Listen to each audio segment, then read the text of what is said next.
Today is the last day for early in-person voting in the Massachusetts state primaries. After the polls close tonight, voters will have to either cast their ballot in person or, if you applied for a mail-in ballot, place it in one of the drop boxes by 8 p.m. by September 1st. This comes as primary turnout has already far exceeded the turnout in years past. Western Mass News reporter Audrey Russo joins us live to break it all down for us. Audrey?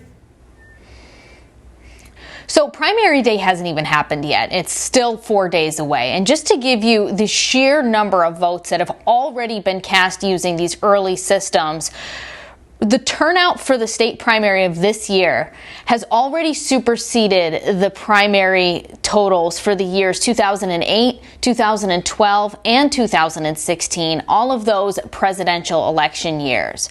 Now, the vast majority of those ballots were cast using the vote by mail option. The COVID-19 pandemic may be keeping people inside their homes, but it's bringing the votes out in droves.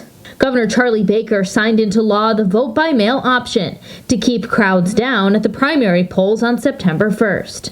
And now state numbers show the voters are using it. The Secretary of the Commonwealth's office provided Western Mass News with data from Friday morning showing more than 776,000 voters participated in early voting. More than 600,000 of them used vote by mail. That's a voter turnout of 16.76% before the actual primary has even been held.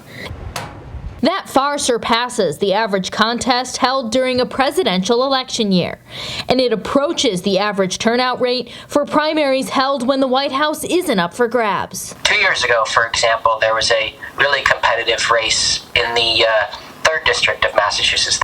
Alex Salakis is the Policy and Communications Manager of Mass Vote, a nonpartisan organization promoting voter education. He explains why state primaries held during a presidential election year usually don't receive high turnout. There's so much attention given to the presidential race that a lot of people don't really think about the primaries. Two competitive state primaries for Western Mass are likely driving voters, including the congressional race between Richard Neal and Alex Morse, and the primaries for the U.S. Senate seat. Springfield voters have already turned out at a rate of close to 9% before primary day.